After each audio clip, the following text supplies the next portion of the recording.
Bom dia a todos. Meu nome é André Petri, especialista em recursos hídricos da Agência Nacional de Águas. Estou aqui para compartilhar um pouco da nossa experiência sobre classificação de barragens, focando na classificação quanto ao dano potencial associado, ou DPA.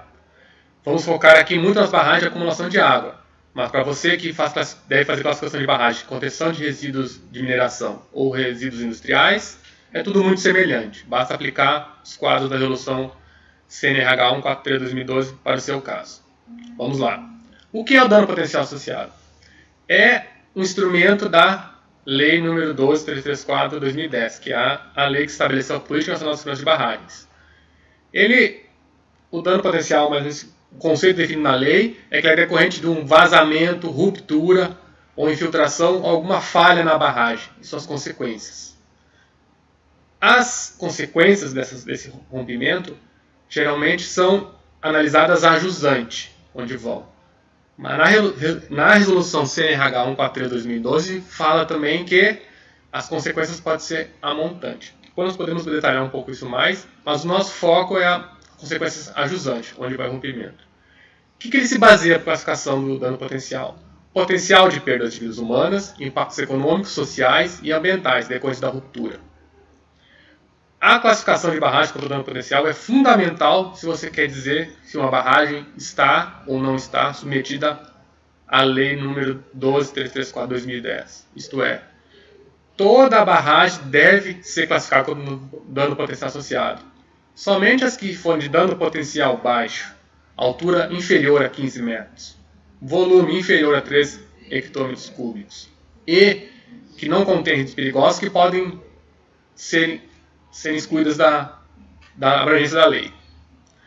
E a classificação quando dano potencial tem influência regulatória aos empreendedores das barragens, porque ela vai nortear o conteúdo do plano de segurança de barragem, das inspeções, da revisão periódica da segurança da barragem e também da planeação em emergência. Aqui eu estou focando no detalhamento do quadro para a classificação de dano potencial associado. Lembrando, para a barragem de acumulação de água, o quadro para barragens de resíduos industriais ou reagentes de mineração é diferente, mas a lógica é totalmente a mesma.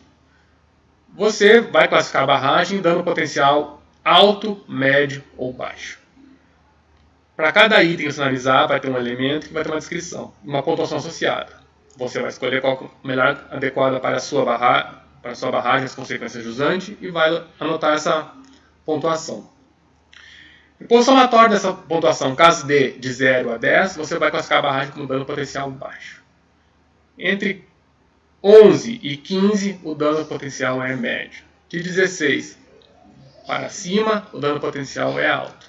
Aqui é importante falar, você vai classificar essa barragem, você pode ter informações que você quiser, mas você necessariamente deve aplicar essa matriz da resolução 143/2012 para subsidiar a sua decisão quanto à classificação do dano potencial associado.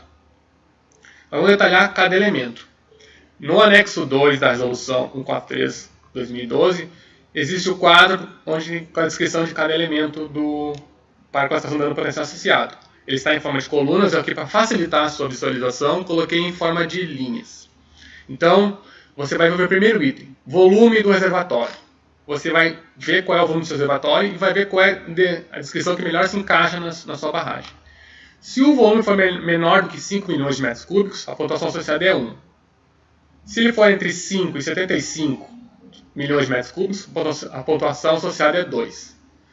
Se ele for entre 75 e 200 milhões de metros cúbicos, a pontuação associada é 3. E se ele for maior que 200 milhões de metros cúbicos, a pontuação associada é 5. Então, um exemplo. Se sua barragem tem 100 milhões de metros cúbicos, ela é classificada como grande. Então, a pontuação dela é 3. Então, para esse item, volume total do reservatório, a pontuação é 3. Aí você vai para o próximo item. Potencial de perda de vidas humanas. Aí você tem 4 descrições, vai ver qual que melhor se encaixa o evento de falha da sua barragem e vai adotar. Por exemplo, inexistente. É quando não existem pessoas permanentes, residentes temporárias, transitando na área afetada da barragem. Pouco frequente. Não existem pessoas ocupando permanentemente a área, a jusante da barragem, mas existe uma estrada vicinal de uso local. Frequente. Não existem pessoas ocupando permanentemente a área afetada ajusante da barragem, mas existe uma rodovia federal, estadual ou municipal ou um outro empreendimento de permanência eventual de pessoas que poderão ser atingidas. A pontuação é 8 nesse caso. E se for existente, existem pessoas ocupando permanentemente a área afetada, a pontuação é 12. Então, por exemplo, na área afetada pela sua barragem, existe uma comunidade onde existem casas, você vai classificá-la como existente. A pontuação desse item vai ser 12. Vamos para o próximo item. Impacto ambiental. O impacto ambiental vai ser significativo se a área afetada da barragem não apresentar interesse ambiental.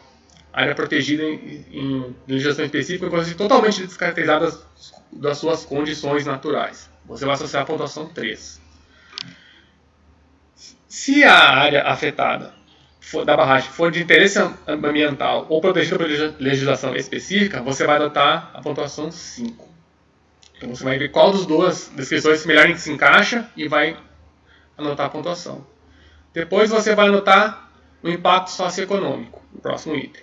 Se for inexistente, que não existe qualquer instalação ou serviço de navegação, vai ser a pontuação 0.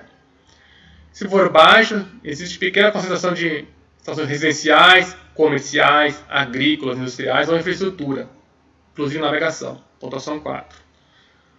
Depois, você vai ter a descrição era alto. Existe grande concentração de instalações residenciais, comerciais e agrícolas. A melhor que se encaixar, você vai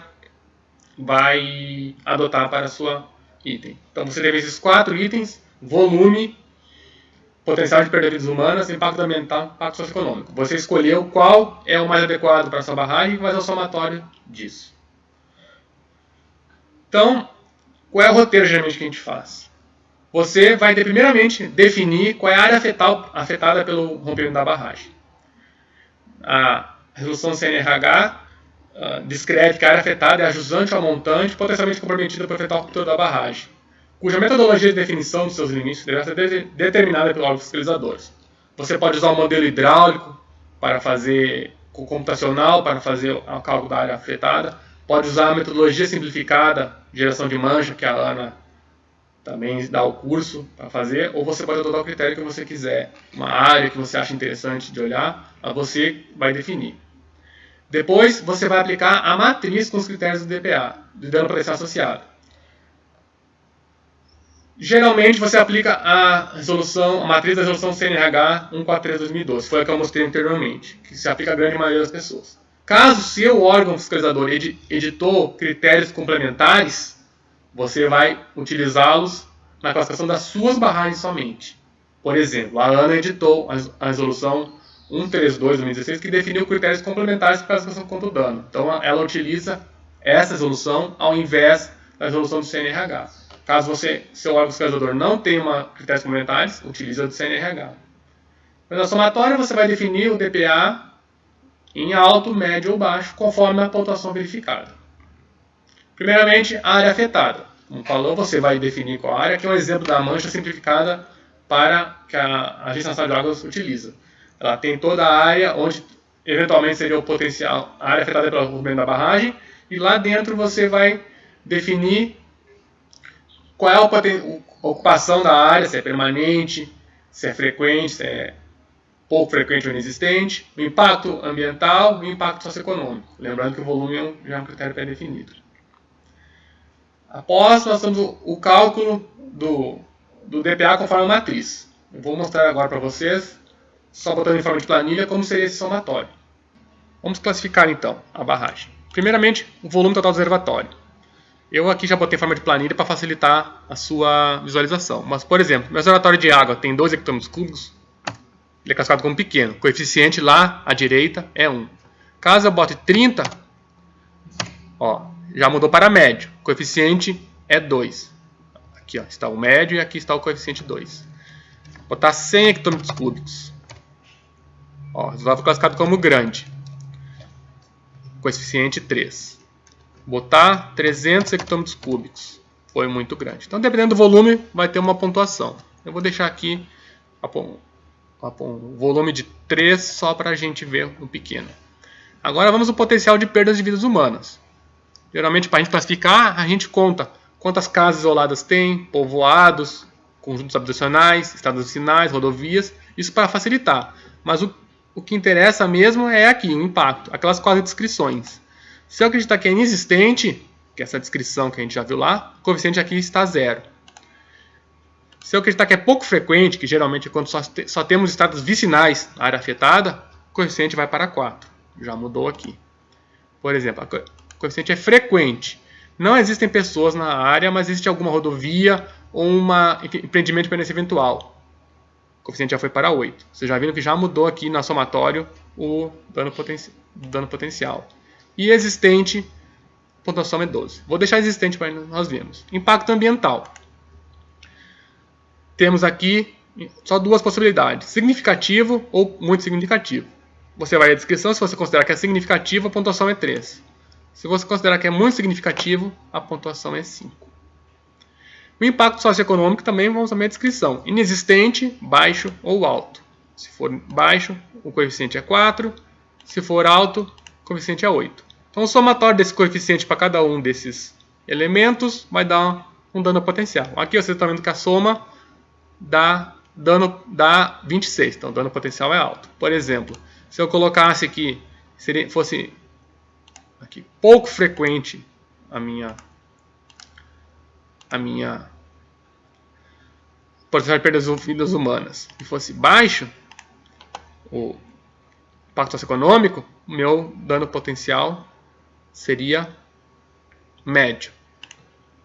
Por exemplo, se eu botar que o impacto socioeconômico seja inexistente, meu dano potencial seria baixo. Tudo de acordo com o somatório. Com isso, nós temos a classificação com dano potencial associado. Lembrando que essa classificação que eu demonstrei para vocês é seguindo a resolução 143/2012 CNRH. Se você tem uma resolução com critérios complementares, utilize-a para o seu órgão fiscalizador. Muito obrigado pela atenção, agradeço a visita de todos e vamos para a próxima aula tentar resolver a questão de dano potencial associado em cascatas. Muito obrigado.